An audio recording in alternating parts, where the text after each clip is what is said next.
The best.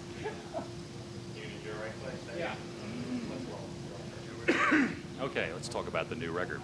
Okay. The last album was very like sort of a high-tech thing. This thing is much more guitar conscious. Was that something you consciously wanted?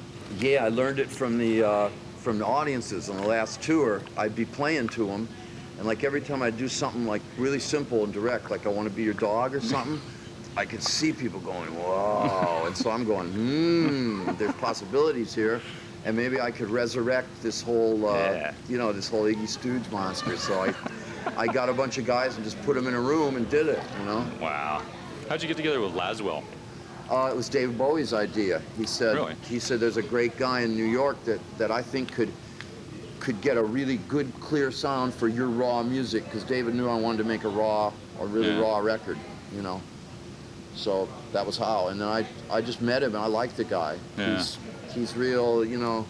He's not a company man or nothing. He's a bit of a maverick, and you know, he doesn't, like when you meet him for the first few months, he never smiles or anything. But it's great because, you know, later you get to know him, and he's cool. Yeah. He's cool. Who else is playing on the record? It's Steve Jones on guitar and Paul Garisto on drums. Paul used to be in the Furs, Psychedelic Furs. And Lee Fox on bass also did the new Debbie Harry record, and used to be in the Sidewinders out of Boston. Sidewinders. He's like New Jersey, Meatloaf, you know, Chevrolet kind of guy. You know, like, you know, I come out to the house, you know, I'm some Meatloaf, you know. Polish. He's Polish, you know. He's a bass player. And Seamus Bagan, the Irish keyboard player with the shaved head that I had on my last tour, was the final member. And when we played, when we did the record, I mean, everybody actually stood in the same place and played their instrument all at once. And then we cleaned it up a little later. Yeah. But there was always really something happening live. Yeah. This is the high point of Steve Jones' career, finally getting together with you. And I was really happy to finally do a record with him all the way through. Yeah. And he was like, it was funny to see him in New York for 3 weeks without his motorcycle. Because he left it here, because we're in LA, right, you know. Yeah. So he demanded a first-class ticket, which I thought was pretty... Times have changed. I know, I gave him one. I don't fly first class, but I gave it to him because he's a first-class guitar player, so... Well, all right. There you go. That's good. Have you heard all the like versions of Stooges songs that are around? I mean, especially "I Want to Be Your Dog." Joan Jett covers it. Bowie's doing it. They did it live last tour. I mean, are you proud to see that stuff happening? You betcha. And I'm real proud when a garage band plays them too. Yeah. You know, like if I go like to Seattle and I go to somebody's house at 3 in the morning and they're playing the song, that's really good. Yeah. Have you heard? Did they approach you about the stuff that Elektra's putting out, the CD versions of the Stooges? No, thing? They didn't ask me, but I'm really happy about it. And it's to see the original covers the way they're supposed to be, and I'm just happy for the other Stooges too, because it's the only recorded work on the Ashton Brothers nationally. Yeah. And those guys are good, and so it's a chance for people to see what they can do. Yeah. Are you in touch with guys like Rob Tyner and stuff? And he's got a band together again, and they're back. No, I don't see Tyner.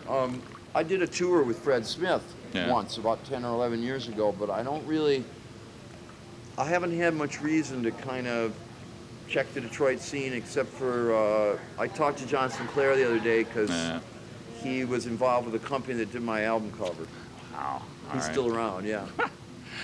Tell us about getting together with Sam Raimi for this video. This is gonna be really exciting, I think. Well, I saw his movies. I saw Evil Dead and Evil Dead 2, and I just flipped out because, to me, that's like the natural pace at which I just think. You know, just everything's so fast, and like the guy's cutting his arm off, and then his arm keeps attacking him, and he's choking himself, and he's gouging his own eyes out, and I just loved it. I loved it, and I loved the little things, the little touches that, like when somebody's head gets chopped off, instead of just seeing the head, they would close up like on the light bulb on the ceiling, and you see the blood splatter on the light bulb. And I thought, this is great. You know, this guy it's like poetry. And I just really like him. So I met him. He writes with his brother Ivan, who is an MD from Youngstown, Ohio. And he takes breaks. He's in residence in Youngstown at this hospital. He takes breaks from sewing people up to come out here and write these movies about ripping them apart, which is really great.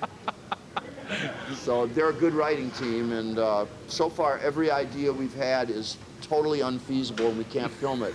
But, you know, we're in there trying. We're going to keep at it. What's the concept behind the video? Well, it's just... We were going to have me get run over by a giant truck and flatten my body and my mouth would still sing. Like, the idea was, you can't stop this guy. You know, because, I mean, let's face it, look how long I've been around. I mean, you know, and I'm still here and I'm still playing I Want to Be Your Dog, right? You know, so that was our basic idea, the unstoppable Iggy Pop. And, but apparently we can't afford to flatten me, and then we were gonna have me fly like over an